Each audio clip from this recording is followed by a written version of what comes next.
Oh, hey! Live. Hello, everybody. Welcome to the Cubist. My name is Bill Corey. I am the Cubist. And tonight we continue our trend of deep dive episodes. We're going to dive into the 2008 classic Pandemic. But first, our panel.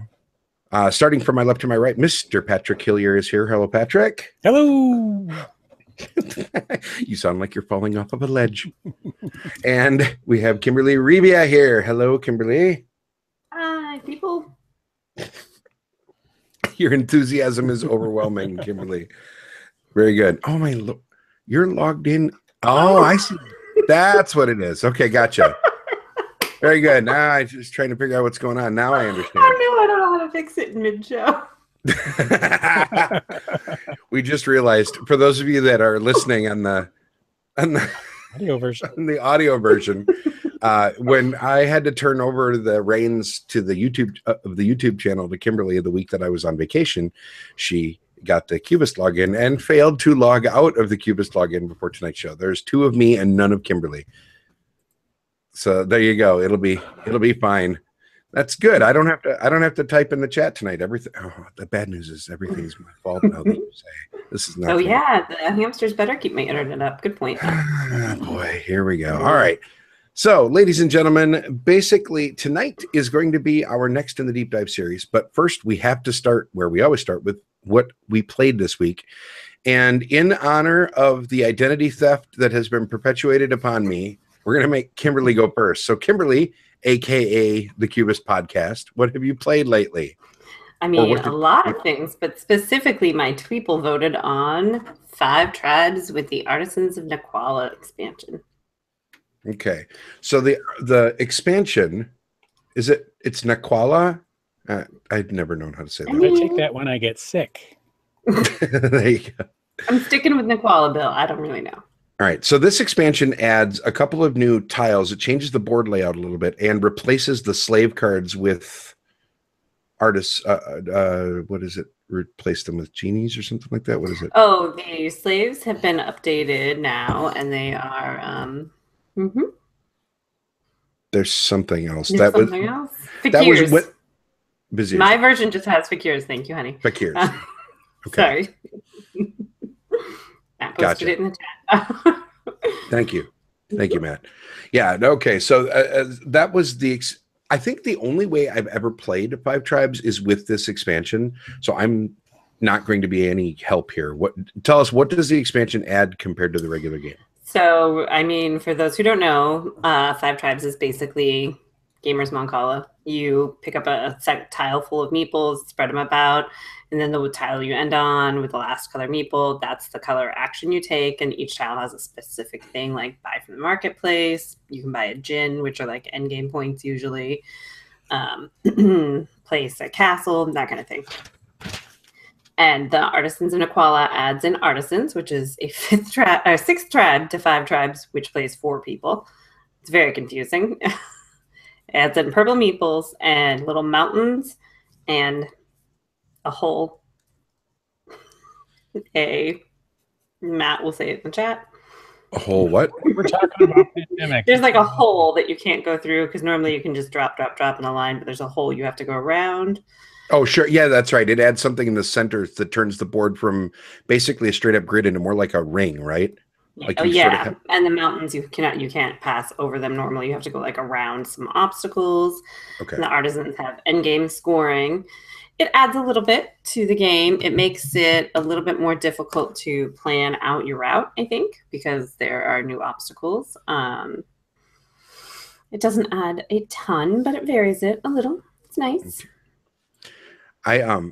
I've played, I want to say maybe 3 games total of 5 Tribes, and I think it's the odd man out as far as games go, because it seems like the analysis paralysis that exists in a lot of mid to heavier games is early in this game and then thins out. Like the game actually sort of speeds up as the meeples keep getting removed from the board, which is kind of nice in a way, but it also means that the game can start very, very slowly. Yeah. At least my plays did. Do you have the same experience when you play? We played 2-player last night, so it wasn't too bad. And Matthew and I are both pretty quick players at everything. It is definitely a game that can be prone to AP, though. Right. There's a lot of people counting out in spaces. It definitely starts a little bit slower and speeds up, but then it can also be a little bit more AP because sometimes you have like 8 meeples and it's harder to track where 8 spaces away are, you know? Gotcha. Yeah, for sure. For sure. I was going to say, it's also a very visually busy game because of all the brightly colored meeples that are everywhere, and all of there's just hunks of wood for days on that board. But it's a lot of fun. I'm not good at it. I'm really not really not good at it. I'm pretty good at it. No, I'm not. I think part of my thing, and this is terrible, and maybe it just demonstrates that I'm not as smart as I think I am, is that because I tend to always play red in board games, I will gravitate towards a red meeple strategy because that's the thing that I'm trying to like. My brain just sort of heads in that general direction. I don't know. And maybe assassins. Yes, which is fun. It's actually kind of fun. Huh? You get to kill people. I mean, yeah. Well, and it's the one way that you can really manipulate the board sort of in a sideways manner, aside from the Mancala thing, right? Mm-hmm. Like it's the extra bit of manipulation that makes it fun. Mm-hmm. Patrick, have you played I've not. 5 Tribes? You've never played? Okay. You never played 5 Tribes? Nope. Well, you know what? I will pencil that into the 427 other games I want to play at BGG. But seriously, that's a game that you should try. I feel like that's one of those games that everybody should try once, just because it does Mancala right, in my opinion. So. I've heard some AP issues. That's all. Gotcha. All right, Kimberly. Yeah. 5 Tribes on the Cubist scale. We should probably give the base game and the expansion both ratings in this case. I ranked them both as play it. They're both play it's? Yeah. Okay. I think I wonder if they're better. I wonder if player count really seriously impacts, because I want to say all of my games have been 3-player, and it feels like it maybe would be better with more. I guess I don't really know. I don't know. Interesting. I don't know. All right. I personally have played it at 2, 3, and 4. I like 2 and 3 best. Oh, lower player counts are better? Okay. Mm-hmm. Gotcha.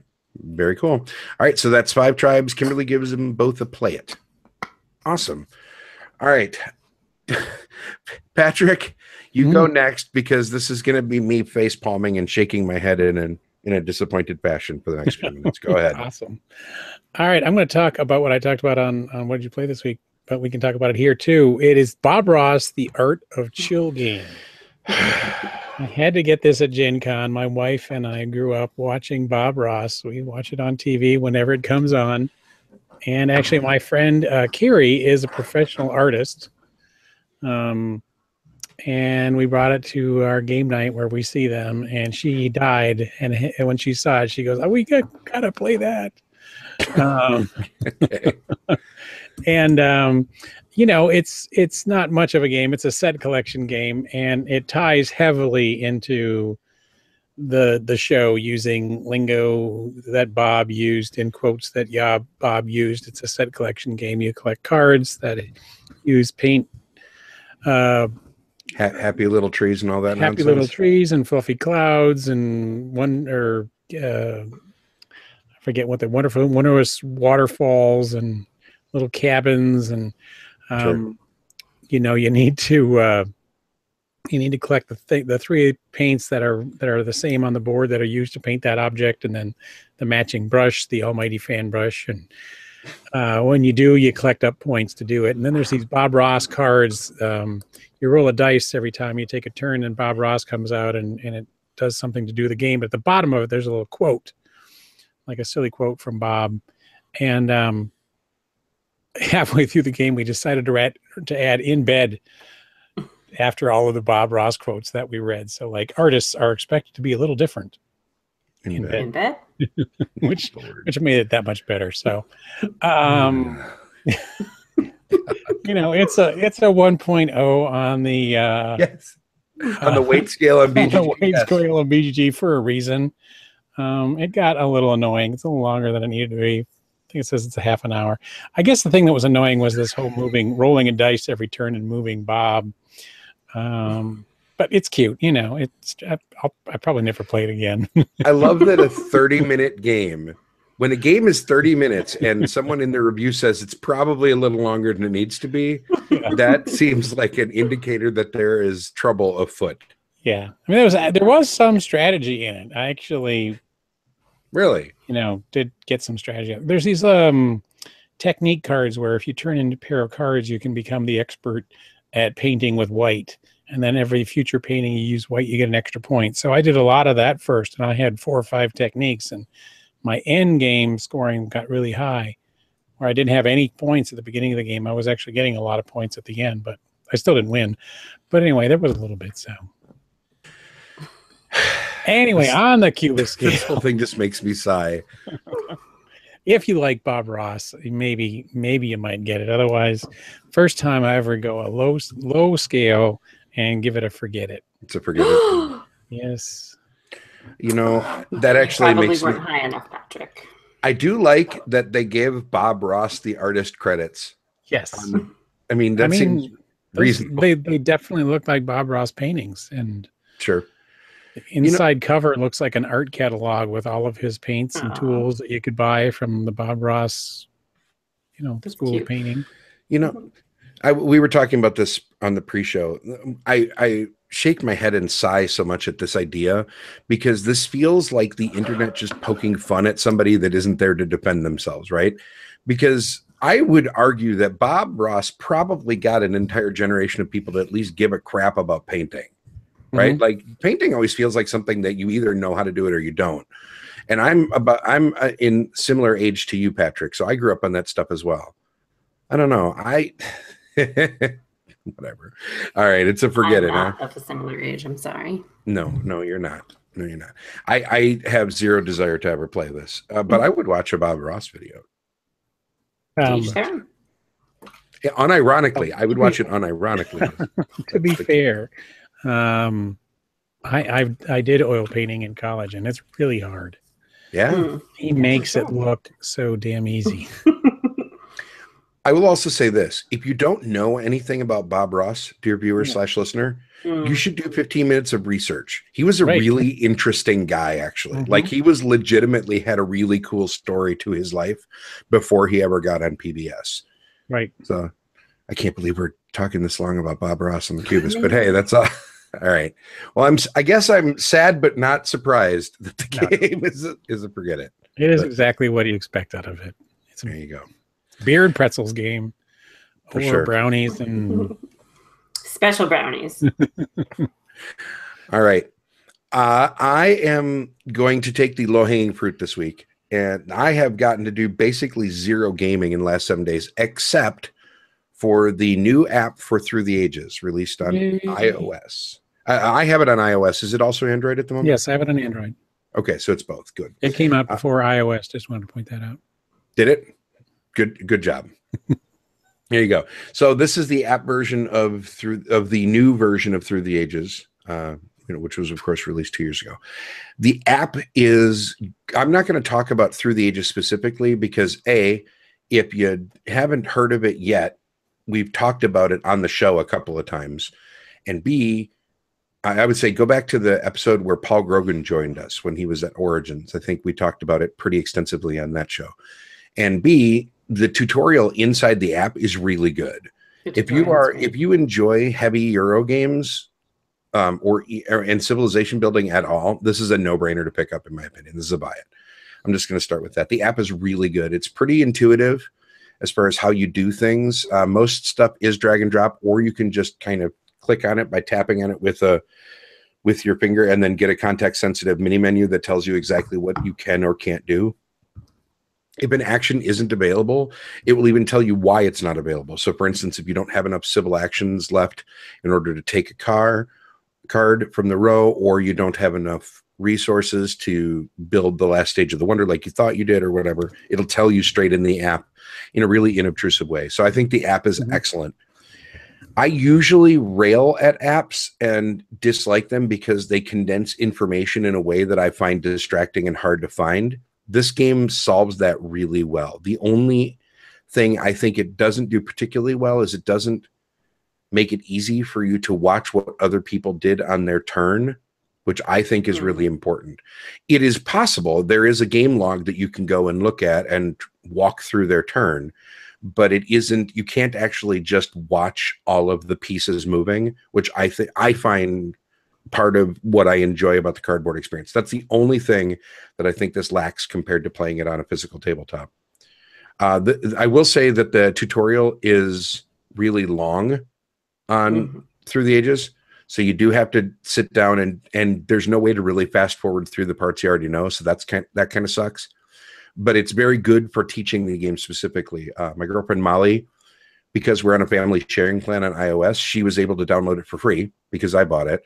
And she just walked through the tutorial, taught herself how to play, and is off and running, and came within 8 points of beating me her first game. So Nice.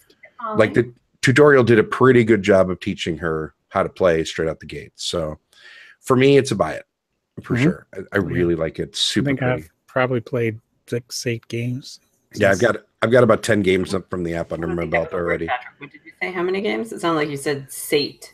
6 or 8 since it came out on Thursday. That makes sense. Yeah.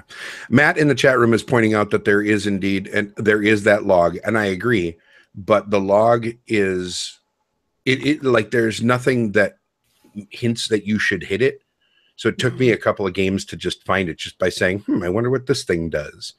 So there was a little bit of just sort of poking around, but at least I didn't remember it coming up anywhere else. I'm sure it maybe does, and I'm probably just dumb, but it's really good. Yeah, the only challenge I had with it, and I just figured it out today, was, when you have to destroy one of your buildings, I had to it brought up like ones you could X. And I was trouble figuring out which some of them were without not knowing what they were, and understanding which ones were being offered. Yeah, there is a little bit of a learning curve when it comes to that kind of stuff. I will freely admit that, but I think you'll screw it up once and then you'll figure it out. Right, like that's one of those things. Click around, but yeah, I have tanked one game by accidentally destroying the wrong thing, so that has definitely happened before, but. If it's a game against an AI just on my own, I don't really care if I lose anyway, right? Like, that's fine. It doesn't hurt my feelings. If it's online and I'm playing against somebody else, then maybe that'd be different. It does have a handy dandy undo. Yes, it does. You can undo your entire turn, which is they great. make that quite easy. Yep. Netters in the chat asked how long a game takes on the app, and Matt answered her with AI, 3 bots, 45 to an hour. That's if you're taking fast turns, yeah, that's about right. I think the first couple times you just like any other game, you're going to expect it to take a little longer because you're going to need to take some time to figure out where all the interface stuff is. But yeah, it's an hour. The other nice thing is the 2 options that they've created, the online versus the traditional game option, where when you start up a game, if you're going to be playing online, it'll sort of, I don't know how to describe it best, but it'll sort of pre-select some options for you. It'll speed up auctions and allow you to take your turn right after you make your choice when your turn comes up, to speed up the async play. Yeah, which is not normal. Yeah, the digital rules are really smart, and they call them digital rules to remind you that they have actually tweaked the rules of the cardboard game in order to speed up an async game. That is pretty slick. I agree with that. Yeah. The challenge system, we need to talk about that really fast. The challenge system that they have built in there give you specific parameters in order to play solo games against various AIs with different things. So like one of them is everything is 20% cheaper. Another one is the game is extra long and we added more cards to the deck. Another one is your guy never dies. Yeah, your leader never dies, so you have the same leader all game. Those kinds of things are really fun.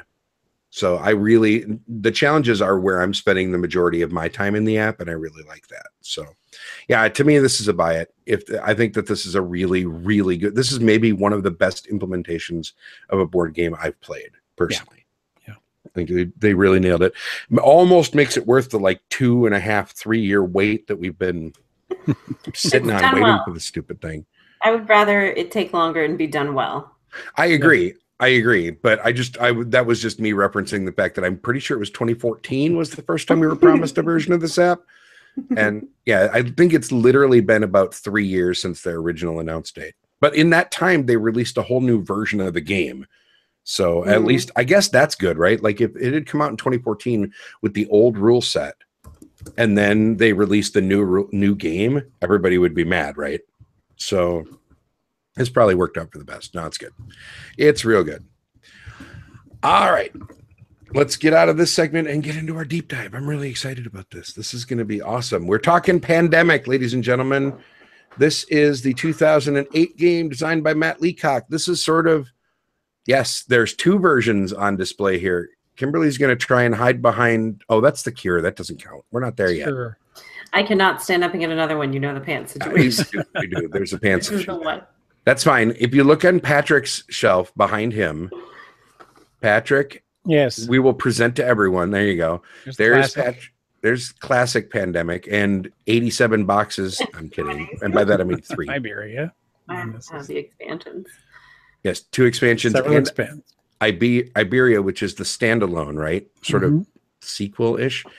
And then Kimberly, aka the Cubist Part 2. You're like the Cubist Junior. I like that. That's good. You have the Cure, and then of course there's Pandemic Legacy. Bad words I'm not supposed to say. There you go.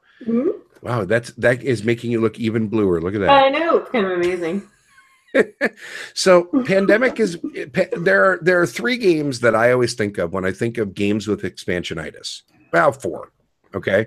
There's the first one I always think of first is Munchkin, because there are 427,000 Munchkin things.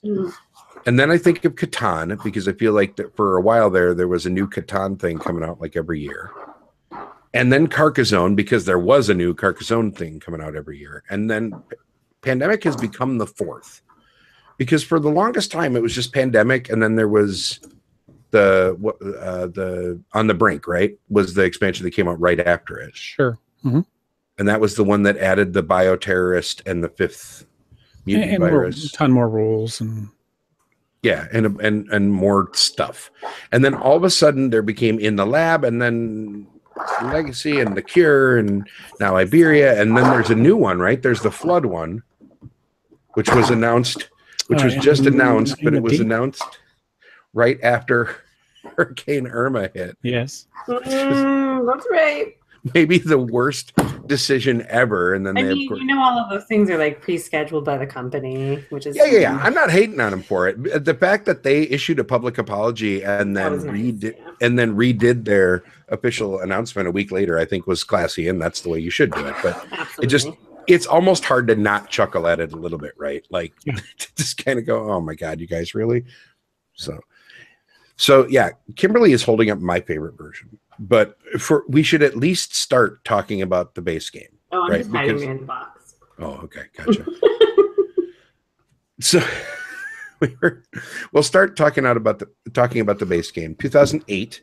If you don't know what Pandemic is, I would be shocked, because I would argue, maybe the most mainstream of hobby board games right now, with the possible exception of Ticket to Ride, right? Like I think it's definitely the most mainstream co-op.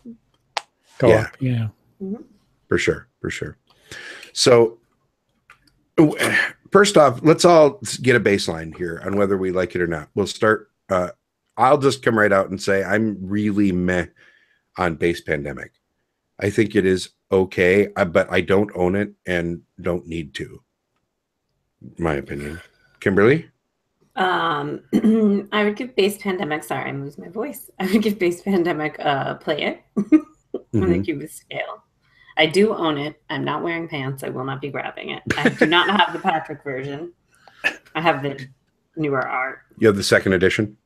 There we go. Yep. Okay. Gotcha. Patrick? Well, I'm a co-op guy, so I've definitely loved it back then.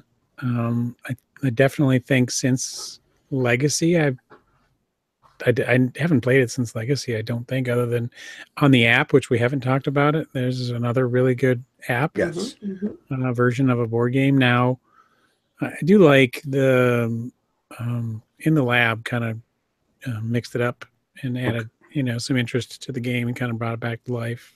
Sure. For a little while, but still, I hardly ever played anymore.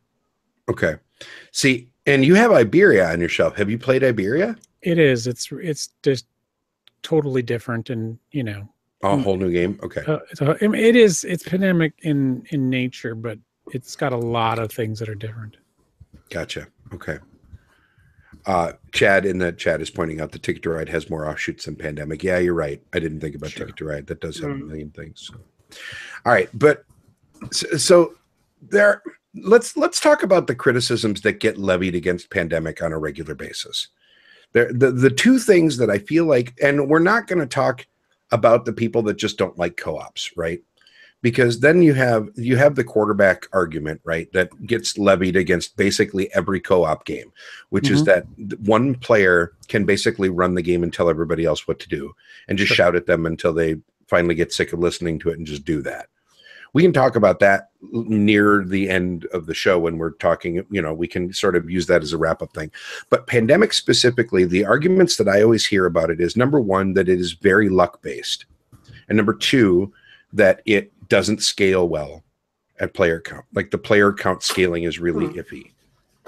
The luck-based thing is that you can lose through no fault of your own just because of a bad shuffle. And the player count thing is because it's supposedly easier with fewer players. Do you guys agree with those two things, or what do you think? I'm trying to think how many people I've played it with most. I think I've probably played most with 4. Okay. Yeah. I tend to agree. It's easier with better with bigger groups. It's easier with more. Yeah. See, that's the opposite of what I have heard. So maybe that's maybe good. That so if we're hearing conflicting opinions, that maybe means that both are wrong and it's actually well balanced, right? Like, I'm not arguing with you. But I mean, part of it too is it depends on who we play with, because I think I'm horrible at it. That's what the app told me the most, is that I'm horrible. And who I play with has a better impact on our winning. I'm real bad. We played in a Pandemic survival event a couple of years ago. Yes, that's a lot of fun too. Now, you're right. I have played it since Legacy. I've played a couple of versions of the Pandemic survival. Yeah, Molly and I were the first team eliminated. What is it? I don't know what this is. It's 2-player Pandemic with stacked decks. So they'll set up like 16 games, and everybody has the exact same deck set up in the exact same way. So there is no luck of the shuffle. Everybody's going to get the same cards in the same order. It's just a matter of who can manage it the best. And we were the first ones out. I would argue that our strategy was fine. We just couldn't anticipate for what happened. But I don't know. So all right. So player count, we're iffy on. You guys think it's easier with? I think it's a little easier with 4. Yeah, but doesn't mean each player gets fewer turns, because one of the ways you lose is if you run out of cards, right? Right, but you draw different mounts based on the number of players, and you have more rolls. Wait. You draw different amounts? Hold on, I'm confused. I thought you always drew 2 at the end of your turn. No matter what player count, don't you? I'm trying to remember. Help me out. Matt says easier with 2. He's probably right, because Matt's always right. Matt's not always right. Don't tell him that. I thought the game scaled. No, it scales. I don't think the draw from the player deck scales at all. I think that's always you draw. The draw is a set number. Yeah, you draw 2. Correct. You're right. I think the advantage of playing with 4 is that you have different roles that can benefit the game if played properly. Okay. I do have one friend that plays as an accidental trader in every co-op. An accidental trader? It's literally us going like, no, if you do that thing, we're screwed. Like, there's only X amount of cards left. Sure. Okay. And he's like, I don't think so. He's an accidental trader. So, and he was on my Legacy team. No. Gotcha. Okay. The chat room is telling us, by the way, to answer the card thing, is that hand size is larger in a 2-player game. But because your starting hand is larger, it might feel like the card flow is different because you start with more or something like that. And Matt in the chat is saying that because in 2-player you can go through the deck much slower, proving that Matt is always right. What? No, stop telling him that. No, this is going to be fun for me, because in 2 months when I see you both at BGG, We'll just order him. We'll order him a Cubist shirt, and on the back that says "Matt is always right." I like that. He has a Cubist shirt, but we could get him a new one. Very good. Very good. All right. So I want the chat room. We've heard from Matt now. The chat room. We've got a number of people in there. If you're a frequent Pandemic player, I want to know what player counts you like playing more or less. So if you enjoy playing them at 2, 3, or 4, or whatever, we'd be curious to hear that, just because I think that's an interesting thing. We're not going to get out of this without talking about Legacy, right? Mm-hmm. Which is right, because it's been there's people talking about it all over the chat room already, and I will say that Legacy made me enjoy the game more by a lot. Definitely. Mm-hmm. Like, because I enjoyed the story. I feel like it feels a little, maybe it's just because I played it too much when it first came out, but it feels really mechanical as just a base game to me. But the Legacy thing, adding that whole storyline, I absolutely adored. Molly and I played it together over the span of 2 days. We finished the entire campaign in 2 sessions. We played, I want to say, like 9, 10 games one day, and then 8 games the second, if I recall correctly. We just made 2 full days out of it, and it was amazing. I know you guys played that really fast. we had so much fun with it. It was so cool. We got so into the characters, right? Like, we had a great time naming. My scientist died, and I had to tear her card in half, and Molly was like, "No, don't tear it." I'm like, "No, I have to. She's dead." And then that was the end of it. I don't like destroying game components. Oh, I have a whole box of presents for you. I learned that playing Legacy. I love. That's half of what I like about Legacy games, is tearing stuff up and watching the other gamers at the table twitch. It's wonderful. We made everyone tear something out. They made me do it too. Mm-hmm. Mm-hmm. Say it's good for you. It's cathartic. Okay, so let's get back. Let's get back a little bit on track. Talking about Pandemic, why is this game such a hit? Like, let's start with that. What do you think it is that makes this game appeal so widely? Because there are people in the chat room that don't like it, and that's fine. I'm kind of in your camp. But what? Let's start with the positives. What is awesome about this game? Okay, well, let me back up to, first of all, it's a co-op, right? And co-ops are accessible to non-gamers. So heavy gamers don't like co-ops because they can't control them, but non-gamers like games where they can sit back and say, you know what, I don't know what I'm doing, and go ahead and tell me what to do. So a lot of, that's why people like it. Or some people like it. One of the reasons people like it, because that's one of the reasons my wife likes playing co-ops, is because sometimes she gets overwhelmed in games and wants to play something where it's just kind of easier. It's not that complicated. Is it easier because the thought load is spread amongst people, because it's not one person that has because you can discuss it. Okay, so you can kind of spread the load out, and it isn't one person that is the fate, except for the accidental trader. Apparently, there isn't one person that everything hinges on. Okay, right, and that's the way we play. I mean, I play all my co-ops that way. I don't really have a quarterbacking problem because I don't allow it. I can be that person, but okay. I know I said we were going to wait till later, but you've laid down a gauntlet that I want to hear about. How do you not allow it? I stop it. I just let them take their turn. If somebody is acting in a more aggressive quarterbacking sort of way. No, Bob, shut up. Yes. I will say that. Literally, I will say that if I pick up quarterbacking aggressiveness. Or even if I start doing it, I will ask the team, hey, I kind of know what I'm doing here. If I start to be a jerk, let me know. What you should do is slowly fling the disease cubes at people's faces. That works too. I usually lick them, though. Whoa! To spread disease while flinging the disease cubes. Why?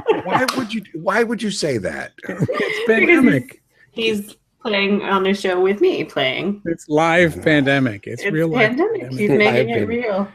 Just sneeze all over a handful of cubes, then wing them at people and see what happens. Mm-hmm. Yes. Oh boy. All right. So it's accessible because it's a co-op. But I would argue that not all co-ops are equally accessible, No, right? no, right. No, there's a lot harder ones out there. But that's why this is popular versus others that ghost stories or I love ghost stories. I know I love it too, but Ghost that's not Stories is like the accessible. opposite of accessible. Right. It really is. Because it's like getting punched in the face And repeatedly did we by talk a about this cartoon yet? that you Yeah, can't that's what makes understand. it amazing. Yeah. And this is scalable hard difficulty. We talked about that off air that you Yeah, can I put know. in more or less. This one has more flex.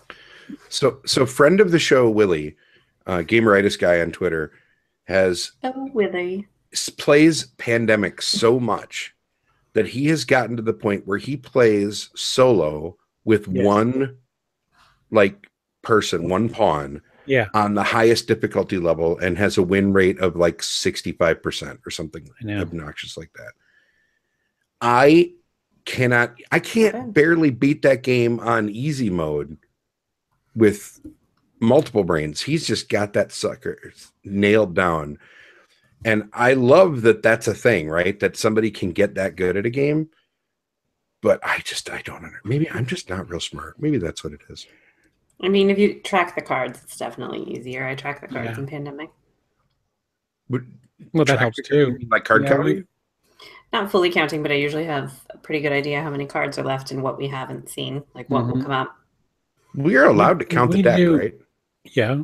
Probably. When we do things with cube stacking, we'll mark cubes in special ways to denote what's been out and what hasn't been out. And Oh, I don't do that. Really? Mm-hmm. So like a mnemonic, basically using the components. Yeah. Which I totally do in other games. I just never would have thought of it there. That's really smart. I like that. I like that. All right, we've got a couple of people in the chat that I kind of want to read off. Ben in the chat says he wonders that if teaching games to new gamers, is it always best to start with co-ops? And I'd say no. It really just depends on what kind of gamer that you're going to have to read the person, right? Like some people, when they sit down at a game table, their whole idea is to pwn noobs, so to speak, right? And so they want a competitive thing. I think that co-ops are really great for kids who can't quite get strategy yet. Sure. Like if they haven't really played games, it's a really good way to kind of introduce and teach them how to learn strategies. Or as Patrick said, for non-gamers that you want to have an activity with, you know what I mean, that is a game, but is also something where they don't have to carry the load. That makes perfect sense. Okay, Matt in the chat is talking about the quarterbacking problem. He says he doesn't give, he gives various options, but he doesn't make the decision because he could be wrong. He doesn't want to get kicked under the table. Yeah, that's a good point actually. If you quarterback and you're wrong, you look like the biggest jerk walking God's green earth. And unfortunately, and maybe this is just personal bias, but it seems like the quarterbacks are also always the people that are convinced of how smart they are all the time. You know what I mean? Like it tends to be that combination of personalities. You just bite those people. I need a designated biter then, because that's not really my thing. But like, I could get one of those like grabby hand things for people that have mobility issues and just use that and just little pinchers. Put little pinchers on it. There you go. Chad in the chat says the accessibility of helping people making choices can easily lead to inadvertent alpha gamer depending on player personality. Yeah, I would say that's the biggest problem is not the intentional quarterback, it's the accidental quarterback. And I have this problem a lot when I'm teaching games. This is a thing that I've tried really hard to rein in, especially in the last couple of years, is because I know the game. Usually I'm almost always the teacher, right? Like I would say 90% of my game experiences, I'm either the person teaching the game or the person most experienced with whatever game is being played. And as such, I will see things maybe one layer deeper than a new player might, or somebody that's only played it once 2 years ago or whatever. And so I will offer like, hey, by the way, here's this. And it can end up being a quarterbacking thing that isn't necessarily intentional, but it can be perceived or interpreted that way. And that's I guess that's sort of a thing for all co-ops, right? Yeah. That sucks. That's the part that makes me scared to teach them too. Sometimes I'm just have fear about teaching them because I don't want to run the game. Like Seventh Continent has that same problem. If people don't understand the deck maintenance aspect of it and they just want to be like, well, I think we need to pull 9 cards to get through this thing. No, because then you're going to kill us, you know. But you don't want to tell them how to take their turn either.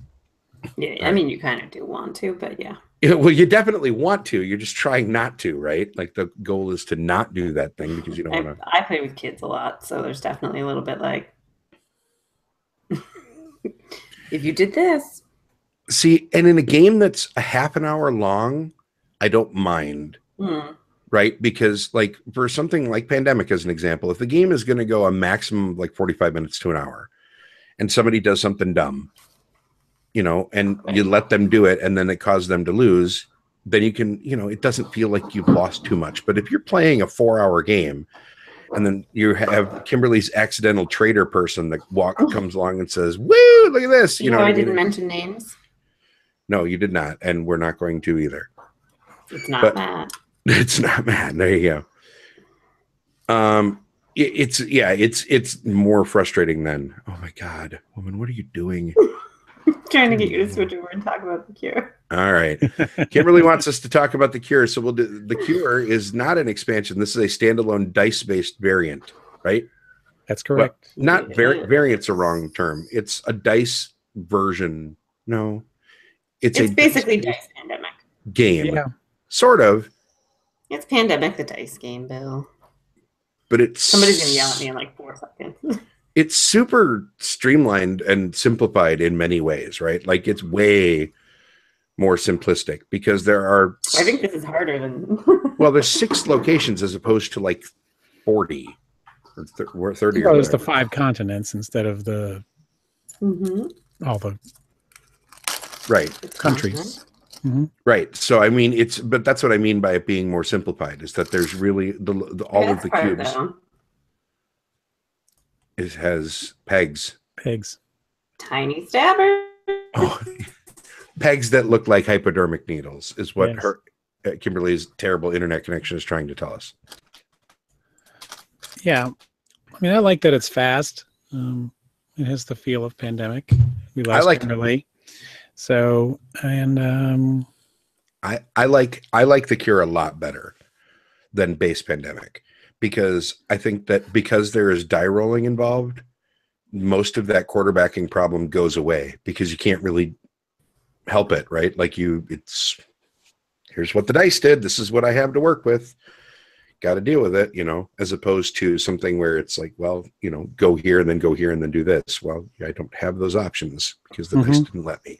Right. Plus there's that whole push your luck side of the dice. You know, you can roll them and I do really enjoy checking a bunch of dice too. Yeah. And then it also has an expansion too. It adds a purple kind of exploding dice. They did On the Brink, but for the Cure? Sort of. Yeah, it does. And I like it too. I have never played that. Totally. There goes that New Hampshire internet. We knew that was going to happen. All right. Well, hopefully she logs in as herself this time and I can just be me again. That would be lovely. But yeah, no, I really like The Cure. In the chat, we've had people saying that pegs make them crazy because they feel like they're going to snap off in plastic. I don't know about that. Yeah. I'm a cribbage guy, so that doesn't really bother me at all. You can't predict dice. Yeah, you can't predict dice for sure. I really like the customized dice. So for those of you that haven't played the dice, each of the 6 faces of the dice represents one of a different continent, which is how the cubes migrate, right? So the continents are sort of placed in a circle, and when things migrate, she did not. When things migrate, they migrate from number to number, and the dice themselves are not basic D6s. They're printed with the different numbers based on whatever they are. Can you hear me now? Yes. I was hoping that you would have logged out and logged back in as yourself, having had to. Oh no, I don't know how to even. I would never get back on in time. Dear Lord, you love me.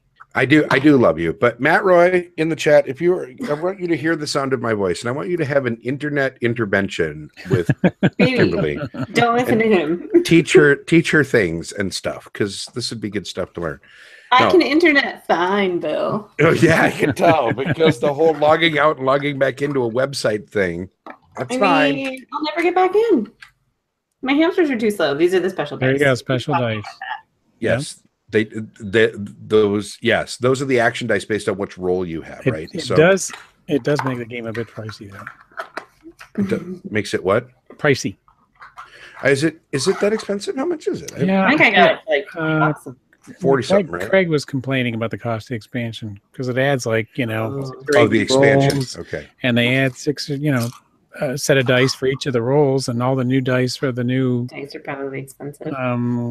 The new purple dice and the green dice for the new types and stuff. So, dice, it's just basically just a bunch of dice. But so you can get for the record, as of Monday, September 18th at 9:45 p.m., you can get a copy of Pandemic the Cure on Amazon for $29. Yeah. That is not, in my opinion, a particularly expensive game. Nope. So that is, I would not call that. Patrick, you're getting called out in the chat. I know it wasn't me. It was Craig Marks with Botch Games was complaining about the cost. That wasn't me. Shit. That sounds legit. I'm trying to see if the expansion, if I can find, what is the name of the expansion? You know, off the top of your head? It starts with an E. Well, that's useful. Thanks, buddy. Anytime. All right, never mind. I can't find that one quickly, so I'm not going to worry about it. Yeah, not a particularly pricey game. Neither one of them are. And actually, Leacock's co-ops have always been fairly cost-effective, right? I mean, we know that he also is the guy behind Forbidden Desert and Forbidden Island. Yes. Which are both also on your shelf. Correct. And those are both super cheap, too. No, you can get Forbidden Island all the time for like $7. So I'm pretty sure I paid like 11 for mine. Yeah, it's dirt cheap. I really like The Cure. I really like Pandemic the Cure. Shut up, Chad, in the chat, who's making fun of the band. Here. Sorry. Experimental Meds is the expansion. Experimental Meds, okay. But you're just randomly talking about experimental meds.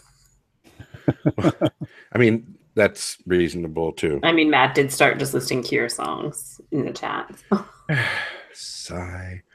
Yeah, and the expansion is $40. So the base game is $29, and the expansion right now is $35 to $40. So I find that stuff interesting. Finding out is why the expansion was so expensive. Yeah, I don't know. Maybe just because it's new-ish, but it's not that new. It's over a year old. Yeah, or it was hard to come by. I'm not sure. Short print run. Smaller print run. Mm-hmm. Yeah. Yeah. And maybe, I don't know, if it didn't do well, it might not get that second print run as well. So there's always that. I don't know. All right. So the app, this is the last thing we should talk about. And I want to say this because we were just talking about the Through the Ages app. After we played Pandemic Legacy, Molly went and got the app and then and probably still is, although I really don't know for sure, very, very addicted to it. Like, she was playing a lot of Pandemic on the app for a while there. As a matter of fact, there were a couple times when I would call her when she was on her lunch at work, and she'd be like, "Can you call me back in 15 minutes? I'm trying to save the world." Okay. Fine. Finish your game. I mean, whatever. That's probably more important to save the world than... I suppose. What do you two think of the app? Because I personally am not a fan, but I want to hear positives first. Oh, that was excellent. I haven't played it. You haven't played the app at all? Well, I play all board game apps, right? So, but I thought it was very good implementation. My cats are knocking shit down. Sorry. To me, this is one of those apps that felt like it didn't condense the information well for me. Like I felt like I had a hard time finding all of the information that I wanted in it. So stop it, Pete. What is the problem? Cats are going crazy. Can you not hear the thwamming? They got some sort of pandemic over there. Oh my God, they just lost their minds. A friend of mine refers to that as having a case of the zoomies. But they're literally ripping through rooms, knocking stuff over. There you go. Well, that's what I thought it was interesting the way it added some things to it, like the way it had the little spinning disease cubes, and they spun faster and kind of highlighted it. Yeah, I get that. I mean, I understand that, you know. And it seemed to zoom to the problem areas for you. The app has so it seems to me that board game apps, generally speaking, there was a trend for a while there where the apps tried to make things visually pleasing because they were aiming for the app gaming crowd and not the board gaming crowd. Correct. Like I would argue that Eclipse is a great example of this. Eclipse, while the app is perfectly functional, and I'm oversensitive to this one because it's my favorite game, but it's one of those things where the app is super functional, but it is also can be hard to get all the information figured out in a way that makes sense. What in the blue hell? Sorry, so you do have cats open the window around your house? Can you? Yeah, no, I know that. I can't hear it. Okay, if you guys can't hear anything, then I'm calling that. I can't hear anything. It just seems like we've lost our damn minds now. Yeah, there's that. Technical difficulties, especially listening folks that aren't in the live chat. Sorry about that. Who didn't see my cat jump behind me and knock stuff off the game table. Yeah, there's visual jokes for days in this show. Sorry, podcast folks. We're trying really hard, I promise. Okay, so there's the chat saying that some of them haven't played the app, and actually we haven't talked about the app too much. Yeah, I thought there was more. All right. So for me, the only thing that I currently care about when it comes to Pandemic is season 2 of Pandemic Legacy. Like that's it. Soon, right? Yeah, it should be coming out. It was at Con being demoed in a little plastic tint. So you could see it if you wanted to, or you didn't have to see it if you wanted to. I guess that's kind of cool. I mean, I don't know. Let's face it, that's pretty awesome. It's just, and then they had like little Band-Aids they were giving out with the biohazard symbol on them. That's why I did that picture. And yeah, it was it's well done. Very good. So when is the release? Is it Essen? They don't have an official. They haven't said anything yet. Quarter. What'd they say? Fourth quarter? Yeah, I didn't say. I just some quarter. Okay, gotcha. Eventually. Yeah, Molly, when we finished season 1, wanted me to go buy another copy of season 1 so we could play through it again. And I said, no, that's probably not a thing. Just unset it. What? You couldn't have just ripped things off. No, I wouldn't have wanted to. Part of the joy of legacy games for me is the permanency of what's going on. I know there's a lot of people. We could do an entire episode. Actually, we sort of did, but we could do another episode on just legacy and the quote unquote controversy on resetting legacy games and whether they're worth spending money on or whatever, whether they're really, I don't know, any of that nonsense. I'm all for tearing things in half and sticking things going on your permanent record. So I don't know. That's just me. But yeah, she wanted to play it again, and at some point we'll get there. I don't know, but yeah, I have no interest in Pandemic aside from Legacy Season 2. Like I said, I'm not the biggest fan of the system. Period. It's okay. The Legacy, as Netters agreed in the chat with me. Thank you, Netters. That the Legacy story is what makes the game, and I think I agree with that. When we get season 2, we'll get to play somewhere between 12 and 20 games of it again, and that'll be enough for me for another year or two, and then it'll be fine. That's just where I am with it. How about you guys? You folks. Oh, I'm totally excited about it. About Legacy, right? But what about Pandemic as a whole? Like, is there anything besides Legacy that do you play it? Do you care?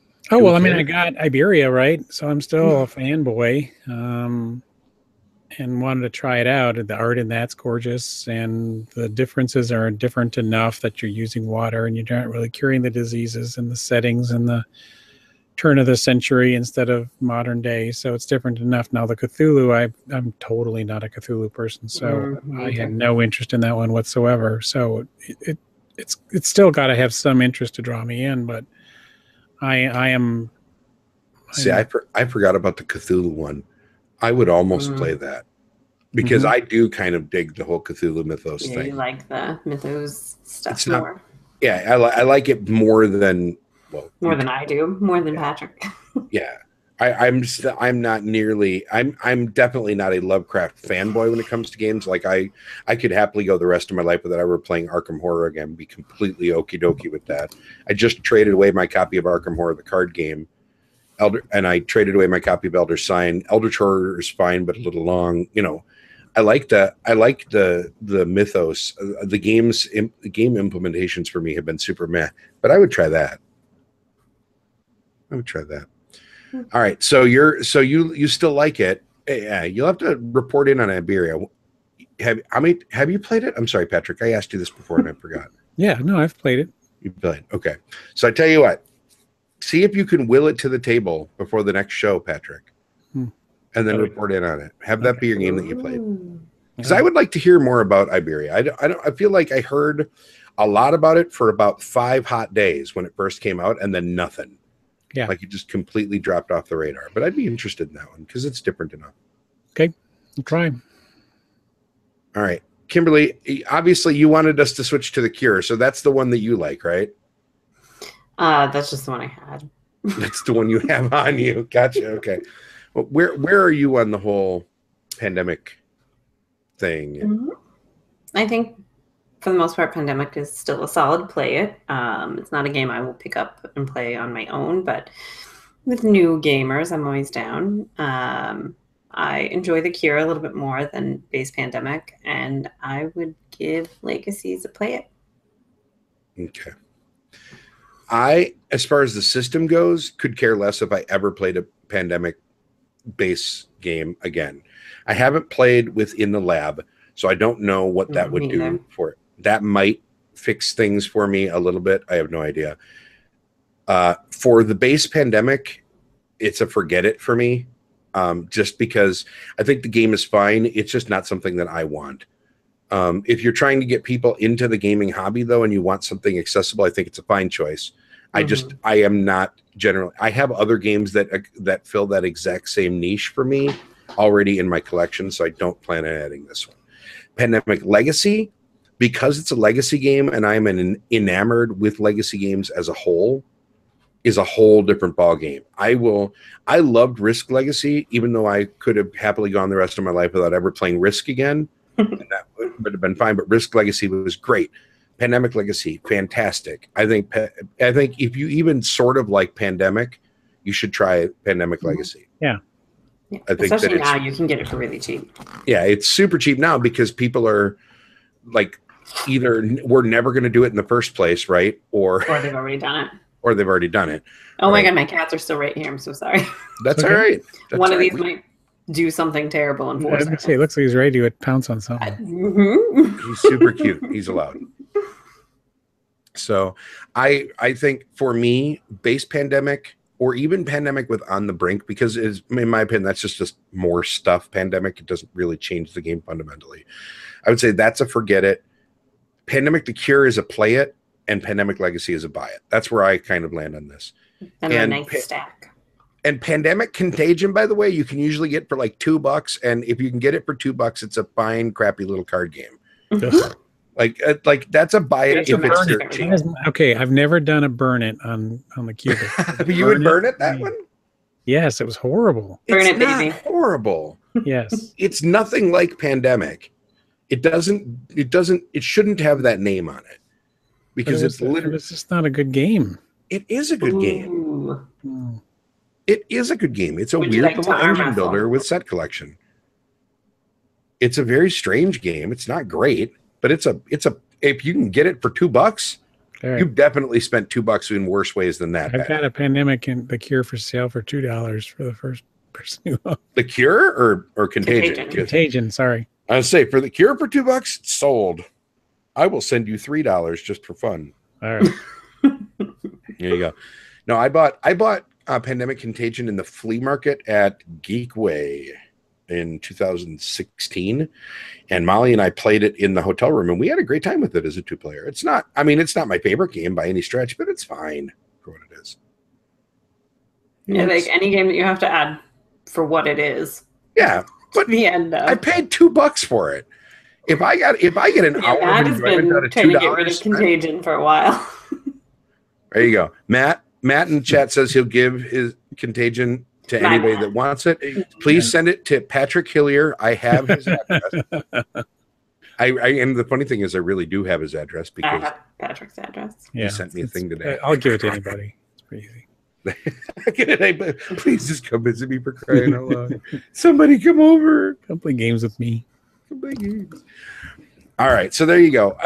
Pandemic did its job, right? It popularized co-ops in a way that hadn't. I mean, I don't think it is the first co-op, but I feel like it's the one that really. It's the one that took off. Right. Took off. Mm-hmm. It was inspired by the Lord of the Rings game, I think, is what he said. Oh, see, now that's not a good game. No, but I mean, there's the Knizia one you're talking about. Yeah. Oh, that game's bad. You've jumped the shark, boys.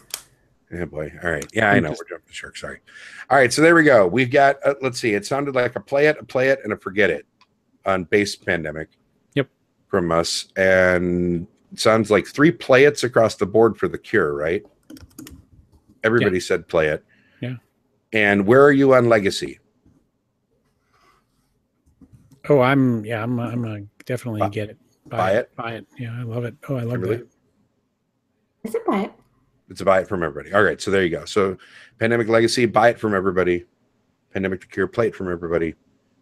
Pandemic base game, play it from everybody that isn't Bill the curmudgeon who says forget it. So, yeah, but you also want to throw in, I mean, On the Brink is not optional. On the Brink is not optional for if you're getting the base game. I don't even know if it's separate anymore because it has the characters you need. The extra rolls are important? Yeah, I think they are. Okay. I guess. I don't know. I maybe that's why I didn't like the base game but I played with On the Brink, and I don't know. It didn't save it for me. Whatever. All right. Well, there you go. That is our deep dive of Pandemic. I feel like we were a little bit more scattershot, but I think that's because there were so many different properties to talk about that were all different enough that, we took 45 minutes and we could have probably yammered for another half an hour on and dove farther into each of the individual IPs. But there you go. All right. So, ladies and gentlemen, next week is episode 42.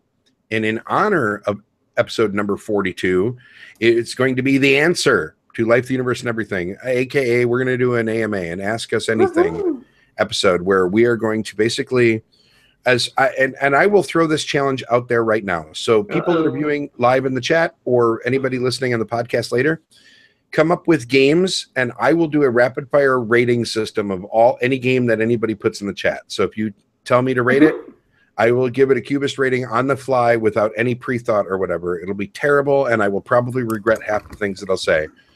But we'll do an Ask Us Anything next week in honor of episode 42. So I'm looking forward to that. Lots of fun. We're going to have, I think it's probably going to be all of the co-hosts next week. Boy, this will be. I know. Feed your hamsters extra next week, Kimberly. I mean, I've been told to upgrade them to guinea pigs. And log out of YouTube. I can't see the chat then. Log out of YouTube. Yes, log out of YouTube so you can be yourself next week. So. Great. All right. Ladies and gentlemen, the Cubist is a proud member of Punchboard Media. Visit punchboardmedia.com for all kinds of fantastic content.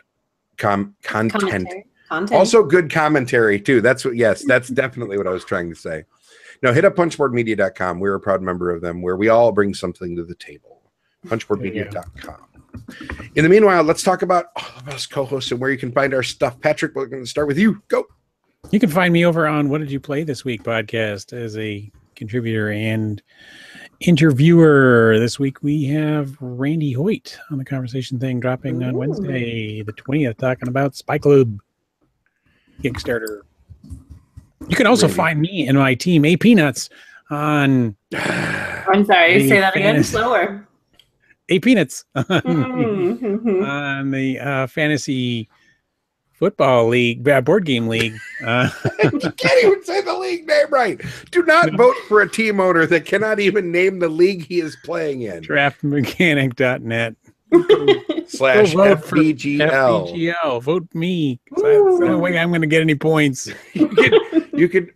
The only reason you should be allowed to vote for Patrick this week is because he's not playing against my team, the Cube Pushers, which are in the same league. But seriously, folks, go vote in the Fantasy Board Game League. Not only is it way fun and a lot more fun than I was expecting it to be. Sorry, Draft Mechanic folks, but I at first was like, well, this is going to be weird. This has been kind of rad. But you can have a chance to win yourself a $100 gift certificate to the online game store of your choice. So go vote every week. Every week you vote, you get another entry. Do it. Do it. Kimberly. That's me.